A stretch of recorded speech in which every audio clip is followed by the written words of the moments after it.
So how do we go from 175 transactions closed in a year and a record-breaking year at our brokerage to switching brokerages? My name is Ryan Woodring. I'm the Director of Operations for Adam Taylor and team at eXp Realty. And in this video, I want to tell you about one of the most appealing reasons for why we made the change in brokerages to eXp Realty. So most agents only get paid when they sell a house.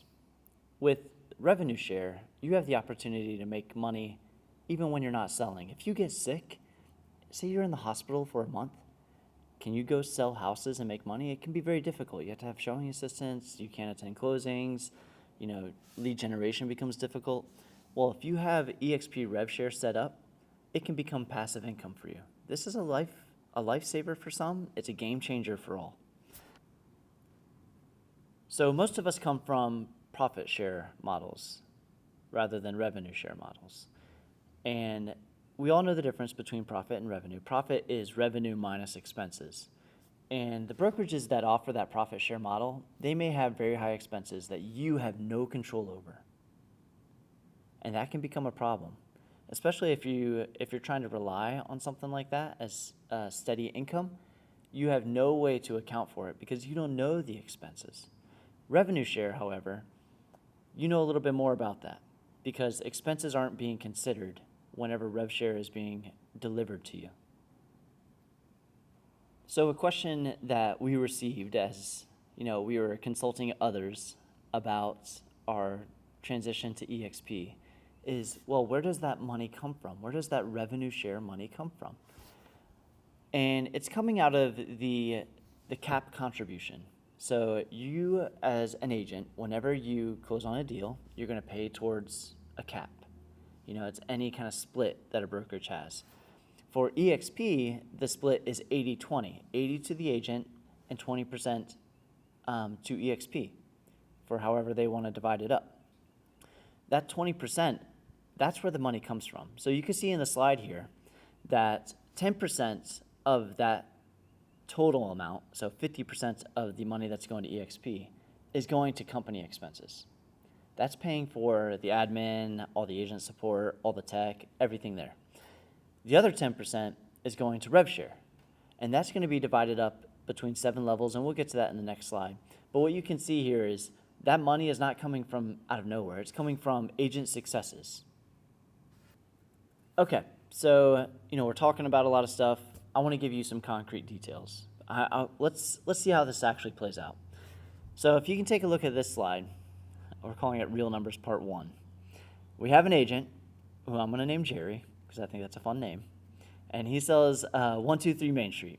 So he sells it for $500,000, just for easy math, and his commission is 3%. 3% of $500,000 is $15,000. Good job, Jerry. Now, agent take-home of that is going to be that 80% that we talked about, so that's $12,000, right? Until he caps at $16K contribution to eXp. The eXp cut there is 20%, so $3,000.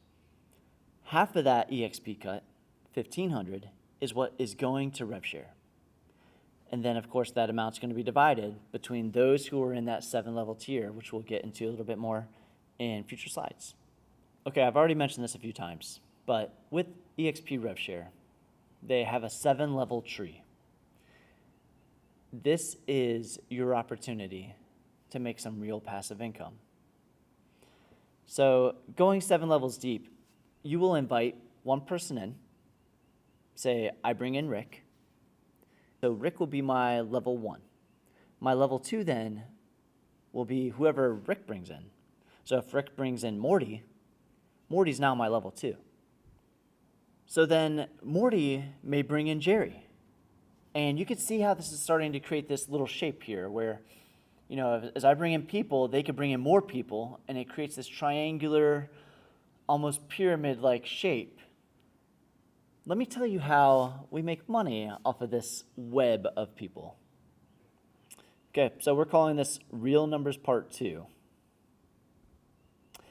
We had Jerry sell that house at $500,000. He made a good chunk of change. He's taking home $12,000. That eXp cut for RevShare was $1,500. So that $1,500 there is going to be divided into 7 tiers. And you can see the tiers on this slide. We're not going to worry about the little bonus section here. We're just going to go as if this is a long period of time. So your tier 1 is 17.5% of that $1,500. So what's that mean? Tier 1 is making $262.50. If Jerry is in my tier 3, you can see I made 12.5% of that $1,500, which is $187.50. So I make money off of Jerry, whom I've never met. I don't know anything about Jerry. I know Rick, who brought in Morty, who brought in Jerry. Now, if Morty also sells a house and Rick also sells a house at this cost, making this amount of money, I'm going to make $750 this month based on their 3 closings. It adds up fast. It adds up really fast. So you can see if you brought in 5 capping agents, that's 5 agents who, they get to $16,000 in contribution to eXp. And it doesn't take a lot to get there. If your average commission is 2.5%, it would take $3.2 million in volume. Not a ton, but you have to do the work, right? Okay, so if I brought in 5 agents who cap, and then each of those brought in 2 who cap, that's 15 total agents, 5 in my tier 1, 10 in my tier 2. If they all cap, I'm going to make $45,000 that year. That's incredible. That's a lot of money for recruiting people in. So we made that shape earlier, right? And you can kind of see how this is playing out. A lot of people would say this is a pyramid scheme, but I think the objection to that is it's not, it's real money. The money that's being made from the closings, as we've demonstrated, is what's going to everybody else's pocket. So what eXp is doing is they're saying, rather than paying people to recruit people to our brokerage, we're just going to have the agents do it and we'll pay them for it. Therefore, it's not a pyramid scheme. It's an opportunity. eXp wants to give back to the agents. They don't want to pay an admin. So we get to do that work for them, and we get to maybe pursue retirement in the future. So this is the most appealing part to me, because at some point in my life, I don't want to work. And what I have seen from agents, and I've seen really successful agents, in order for them to stop working and to continue the lifestyle that they want to live, it's just impossible. They have to rely on a 401k, which is not something that many brokerages offer. I mean, eXp actually offers stock and ownership into the company, but we're not talking about that. The rev share is the part that really appealed to me, because I could see this becoming the mailbox money for us. You're investing into another person, showing them the value of eXp, and then as they have success, you have success. And when they bring people in, as those people have success, you have success. And it continues to grow. You can replace your commission checks with eXp revenue share if you do it right. And the final thing that I want to talk about, which a lot of people aren't really talking about, is this is something that you can actually give in your will.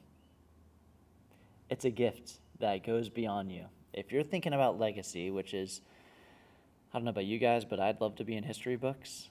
I don't think that's going to happen, but I do think that I can give to generations that come after me. And I can give my rev share to a child. I can give it to a family member so that they are a beneficiary of all the hard work that I put in bringing people to the company. That's unusual. You're not going to get that at a RE/MAX, a Keller Williams, any of these big brokerages. eXp offers something unique there, and to me, that was the most appealing part. So I hope this presentation has been helpful for you. It's been a little bit fruitful. I hope you've learned a little bit more about eXp revenue share and all the things that it could provide to you and your families. If you're interested enough and you want to jump on this story train, I'd love to make some money off you. I kinda like it. I kinda like the ending. Okay. I like it.